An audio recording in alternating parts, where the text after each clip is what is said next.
Бухари рахматуллахи алейхинин риваятында Ибн Аббас радиаллаху анхума айтат, Пайгамбарыбыз саллаллаху алейхи вассаламдын бир жолу мындай деп айтканын уктум: эч качан бир адам менен бир эркек бир жерде бир бөлмөдө калбасын.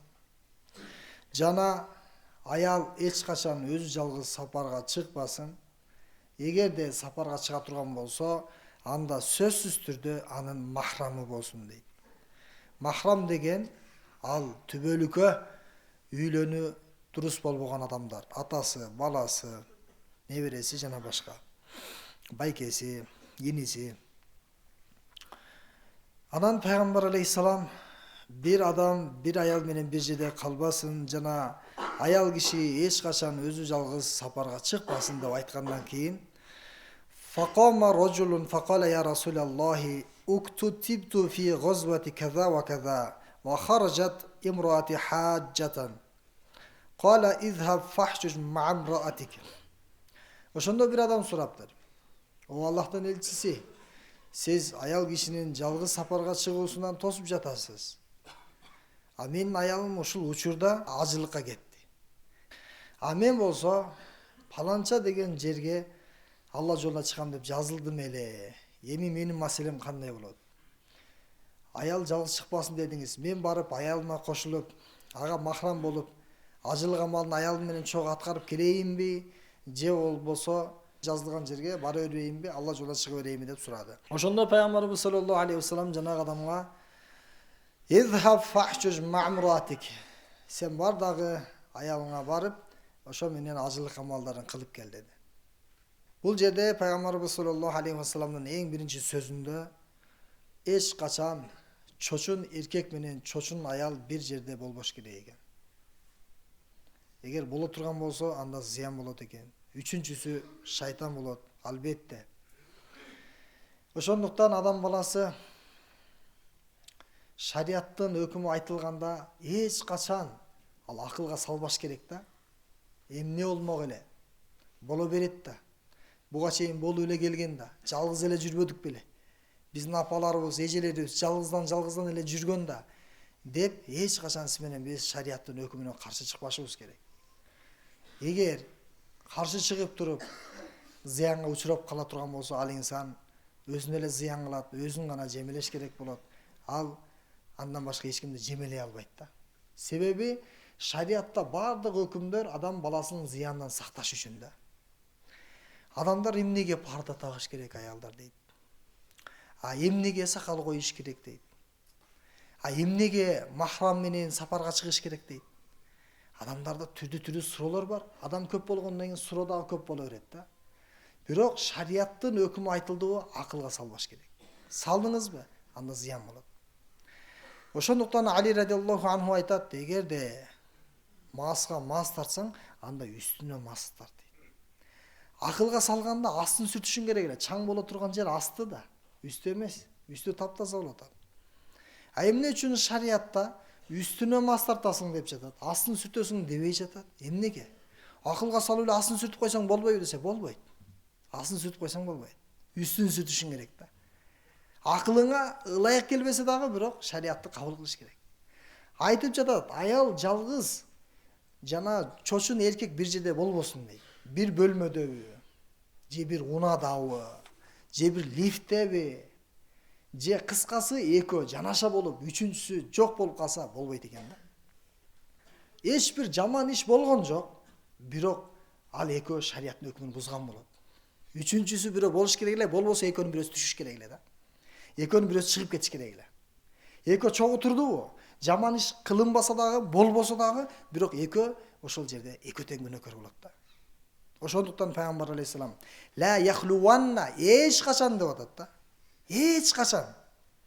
Мындай жөн эле бир аял менен бир эркек экөө тең чочун, экөө тең бири-бирине жат, экөө бир жерде болбосун деп айткан жок. Пайгамбар алейхиссалам сөзүн бекемдеп, эч качан деп айтып атат да.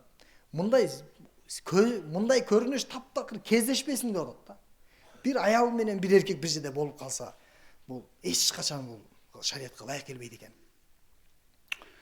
Вала тусафиранна имраатун илля ва ма'аха махрамун. Аял киши сапарга чыкпасын дейт. аял киши сапарга чыкса махрамы чогуу болсун дейт. Махрамы деген түшүндүк, махрам деген ал сенин өмүр бою үйлөнө албай турган адамың да.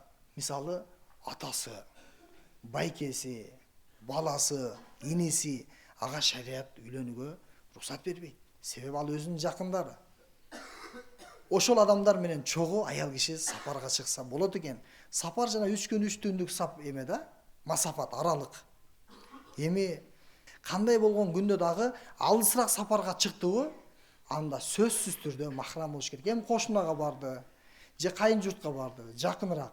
Анда мейли, жакыныраак болсо, күндүз болсо. А бирок алыс сапарга эч качан махрамсыз барган болбойт. Кээ бирөөлөр ажылыкка кетип калат, умрага кетип калат. Кантип кетет дебейсизби? Аялдардын баары топтолуп алат да. Арасына бир амир кошулуп алат. Бир эркек кошулат, калганын баары 30 аял же 10 аял. Эми алардын ажылыгы эмне болот? Кабыл болобу, болбойбу десе, алардын ажылыгы Аллахтын каарын алып келет да. Пайгамбар алейхиссалам хадисине амал кылбай шарияттан чыгып жатат, чектен чыгып жатат андайларчы. Ал туура эмес шариятта. Эгер сиз менен биз билип калсак, анда эч качан аялыбызга уруксат бербешибиз керек. Пайгамбар алейхиссалам сен өзүң бар анда деди. Алла жолуна бул жерде тема эмне эле? Алла жолуна чыгып атканда мен 3 күнгө чыгам деп алдын ала жаздырып, 40 күнгө 4 айга мен даярмын, менин атымды жазып коюңузчу деп давачыларга өзүнүн даяр экендигин билдирип, Алла жолуна жазылуу болчу да. Сахабалар Алла жолуна жаздырып, фаланча деген шаарга Алла жолуна барыш керек болсо дагы, бирок пайгамбар алейхиссалам тыюу салды. Сен аялың жалгыз кетиптир. Тез ошого жет дагы барып чогуу ажылык кыл. Мындан кийин мындай көрүнүш болбосун дейт да. Адам баласы иттаку мавадиат тухам, силер дооматтуу жерлерден сак болуп өзүңөрдү сактап жүргүлө дейт да. Кээ бир жерлер бар дооматтуу да. Ал жерге барсаң бир жаладан бош калбайсың да. Мисалы бир көчө, же бир шаар, же бир айыл жамандык менен, уят иш менен таанылып калган да. Эми сен молда экенсиң, сен сакалчансың, же жолукчансың, ошол жерде олтуруп эс алып калдың, билбейсиң ал жердечи.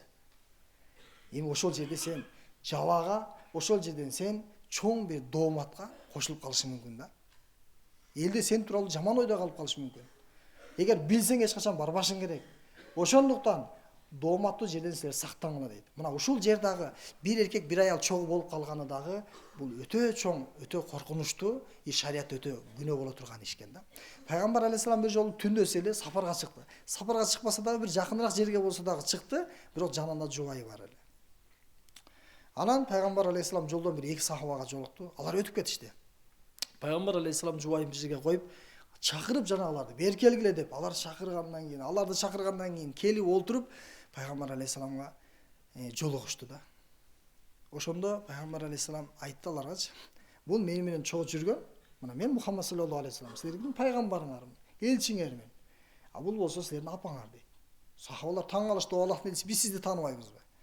Анан сиз болсоңуз, анан сиздин жаныңыздагы жубайыңыз деп биз ишенебиз. Сиз жубайыңыздан башка бирөөнү жетелешиңизге биз эч качан биз андай ойго батпайбыз дегенде, пайгамбар алейхиссалам силер ошондой ойлойсуңар, бирок шайтан силерге ошондой ой салса эмне кыласыңар дейт. Шайтан ошондой ой салса, анда силер барып туруп ошол шайтандын оюна амал кылган үчүн же шайтан ою келгендиги үчүн силер чоң жакшылыктан кур калып кетишиңер мүмкүн дейт да. Силер имандан ажырап кетишиңер коркунучу бар дейт да. Ошондуктан түндөсү өзгөчө аял киши көчөгө чыкпаш керек. Түндөсү эч качан аял киши көчөгө чыккандыгы жакын үй болсо дагы жакшы эмес, махрамы жанында чогуу болсун да. Пайгамбар алейхиссаламдын доорунда амандык доор болчу. Элдер 5 мал намазга келет эле, аялдар дагы бир өзүлөрүнүн бөлмөлөрүнө келип окуйт эле намаздардычы. Бизде дагы жана жами чоң мешиттерде эркектер да келет, аялдар да келет, таравих намаздарына да келет. Туурабы? Ал учурда пайгамбарыбыздын доору алтын доор деп коет аны. Андай доор кайталанбайт. Адамдардын баардыгы, аял эркек баардыгы ыйманга толо болчу жүрөктөрүчү. Алардын ушундай ыймандар толук болгондуктан жаман ишке баруу бул ары турсун бир кичинекей күнөө болуп кетиш дагы Алладан өтө оор болчу да. Чоң нерсе болчу алардачы. Эми сахабалардын доорунда, Умар радиаллаху анхунун доорунда мешитке аялдар келип кеткенде бир ышкырыктар пайда болду да жолдочу. Ошондон кийин Умар радиаллаху анху тыюу салды. Бүгүндөн баштап эч бир мешитке аялдар келбесин депчи. Андан кийин фитна доору башталды. Ошентип аялдардын мешитке келишин бүткүл алымдар, диндеги улуулар жактырган жок анычы. Аял кишинин түндө жүрөсү жана аял киши менен эркектин бир бөлмөдө болуусу бул туура эмес. Аллах таала ошондой нерселерден Аллах таала бизди сактасын. Жана ошол шариятка каршы келе турган нерседен тыйылып, шариатка ылайыктуу, шариатка туура келе турган нерсени аткарсак, бул жерде сиздин эле пайдаңыз да. Шариат бирөөсүнүн дагы идеясына, каалоосуна, бирөөнүн дагы арманына каршы келбейт. Шариат сиздин үй бүлөңүздү, аялыңызды, кыздарыңызды, аброюн, кадыр баркын сизге сактап берет. Сиздин шариат ар бир укуңузду сактап, коргоп, сиз мүлкүңүздү сизге гана менчиктеп берет. Ал шариаттын өкүмүнө жакшы ой жүгүртсөңүз, шариаттын өкүмү бирине дагы каршы эмес. Ошол үчүн Аллах Таала зина кылбагыла деген эмес.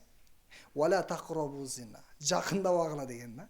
Өзүңөрдү сактаңыла. Эгер силер зинага алып барчу жолдорго жакындасаңар эле зинага түшүп кетесиңер. Силер жакындай көрбөгүлө деген да. Биз ушундай коркунучтуу, зыяндуу, шерменде болуп кала турган нерседен өзүбүздүн аброюбузду сакташыбыз керек, өзүбүз сак болушубуз керек. Аллах Таала бардыгыбызга амал кылганга мүмкүнчүлүк берсин.